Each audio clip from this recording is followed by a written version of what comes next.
तो और भाइयों कैसे हो आप लोग। तो यार आपका बहुत बहुत स्वागत है टेक सपोर्ट में। तो यार आज की वीडियो में आपको पोस्टपेड और प्रीपेड सिम में डिफरेंस बताऊंगा कि आपको पोस्टपेड सिम लेना चाहिए या प्रीपेड सिम लेना चाहिए, क्योंकि इंडिया में ज़्यादातर लोग पोस्टपेड की जगह प्रीपेड सिम यूज़ करना पसंद करते हैं। और जियो ने कुछ नए प्लान्स निकाले हैं जियो पोस्टपेड प्लस नाम से।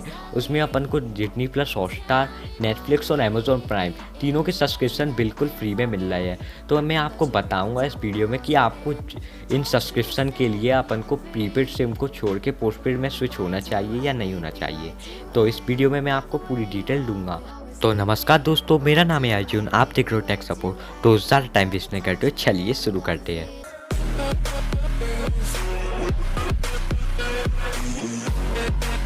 तो यार सबसे पहले बात करते हैं कि पोस्टपेड और प्रीपेड सिम में डिफरेंस क्या है।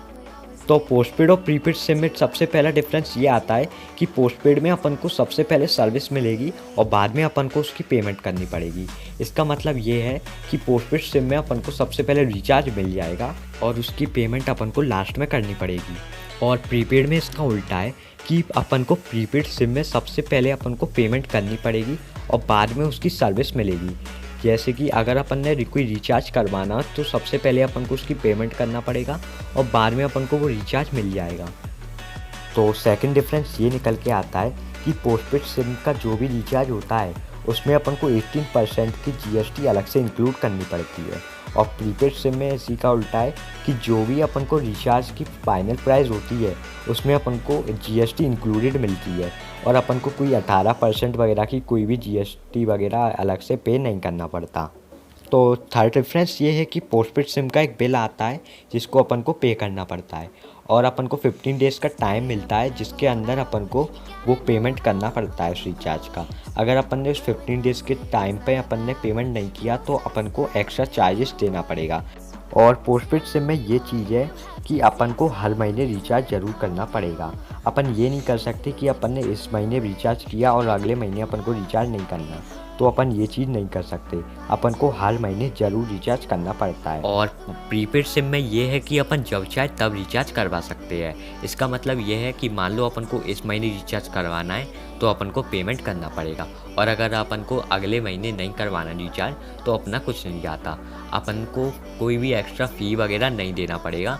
तो प्रीपेड सिम में ये बहुत ही अच्छी बात है कि अपन जब चाहे तब रिचार्ज करवा सकते हैं। तो यही था कुछ बेसिक डिफरेंस पोस्टपेड और प्रीपेड सिम में। तो अब बात करते हैं कि जियो में पोस्टपेड और प्रीपेड सिम में क्या क्या डिफरेंस है। तो अब बारी आती है जियो के पोस्टपेड और प्रीपेड प्लान के बारे में। तो सबसे पहला डिफरेंस ये है कि जियो के पोस्टपेड में अपन को अनलिमिटेड कॉल्स और अनलिमिटेड एसएमएस मिलते हैं। अपन जितने चाहे उतने कॉल्स वगैरह और एसएमएस किसी भी ऑपरेटर की सिम वगैरह पर भी भेज सकते हैं। और प्रीपेड सिम में ये है कि अपन को 1000 मिनट तक की एफयूपी मिलती है, जिसका मतलब ये है कि अपन को 1000 मिनट टॉक टाइम मिलता है अन्य ऑपरेटर को यूज़ करने के लिए। जैसे कि अपन जियो से किसी और ऑपरेटर बस की सिम वगैरह एयरटेल वगैरह पे फ़ोन लगाएंगे तो अपने 1000 मिनट यूज़ होंगे। तो सेकंड डिफरेंस ये है कि पोस्टपेड सिम में अपना मंथ 30 डेज तक गिना जाता है और प्रीपेड सिम में अपना मंथ बस 28 डेज तक गिना जाता है।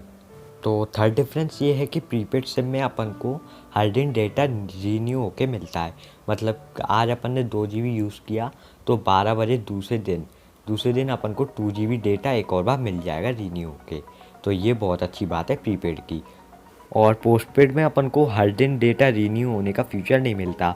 इसमें अपन को एक स्पेसिफिक डेटा मिलता है जिसको अपन को 1 महीने तक चलाना होता है। मान लो 75 GB अपन को मिलता है, वो अपन को पूरे 1 महीने तक चलाना पड़ता है। और इसमें अपन को डेटा रोल ओवर का ऑप्शन मिलता है जिसमें अपन 200 GB तक डेटा रोल ओवर कर सकते हैं।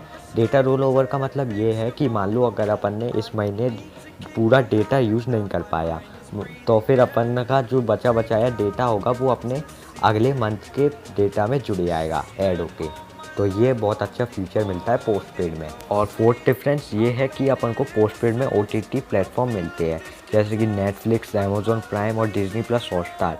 इन तीनों के सब्सक्रिप्शन अपन को जियो के पोस्टपेड प्लान में मिलता है और प्रीपेड प्लान में ये अपन को नहीं मिलता, उसमें अपन को कोई भी OTT प्लेटफॉर्म नहीं मिलता। तो यार बस यही था जियो के पोस्टपेड और प्रीपेड प्लान्स के बारे में। तो यार मैंने बस इसमें जियो के पोस्टपेड और प्रीपेड प्लान और प्रीपेड सिम और पोस्टपेड सिम में डिफरेंस क्या होता है, मैंने बस यही बताया है। और मैंने वो प्लान्स वगैरह नहीं बताए जियो के, जैसे कि इतने रुपए में अपन को इतना प्लान मिलता है, मैंने ये प्लान वगैरह नहीं बताए, क्योंकि दोस्तों यार वीडियो बहुत लंबी हो जाती, तो मैंने वीडियो को शॉर्ट रखने के लिए मैंने ये नहीं किया। तो मेरे हिसाब से अगर आप एक नॉर्मल जियो यूज़र हो तो आप जियो के प्रीपेड प्लान की तरफ जा सकते हो। और अगर आपको अमेज़ॉन नेटफ्लिक्स और अमेज़ॉन प्राइम वगैरह नहीं चाहिए, OTT प्लेटफॉर्म वगैरह नहीं चाहिए, तो फिर आप प्रीपेड ही रहो। अगर आपको चाहिए तो आप पोस्टपेड पे चले जाओ, ये आपके लिए फ़ायदेमंद रहेगा। वैसे तो प्रीपेड में हो तो प्रीपेड ही सही हो नॉर्मल यूज़र के लिए। तो बस, और अगर आपको वो चीज़ें चाहिए कि मैं जियो के पोस्टपेड या प्रीपेड प्लान के बारे में एक्सप्लेन करूं कि कौन सा प्लान कितने रुपए में मिल रहा है, तो आप कमेंट कर देना, तो मैं उसके लिए एक वीडियो ज़रूर बना दूंगा। तो आप बस आज की वीडियो में इतना ही। देखने के लिए आपका बहुत बहुत धन्यवाद। अगर आपको ये वीडियो अच्छी लगे तो इस वीडियो को लाइक कर देना, शेयर कर देना और चैनल को ज़रूर सब्सक्राइब कर देना, ताकि आपको मेरी टेक रिलेटेड वीडियो सबसे पहले देखने के लिए। बस फिलहाल के लिए इतना ही। जय हिंद, वंदे मातरम।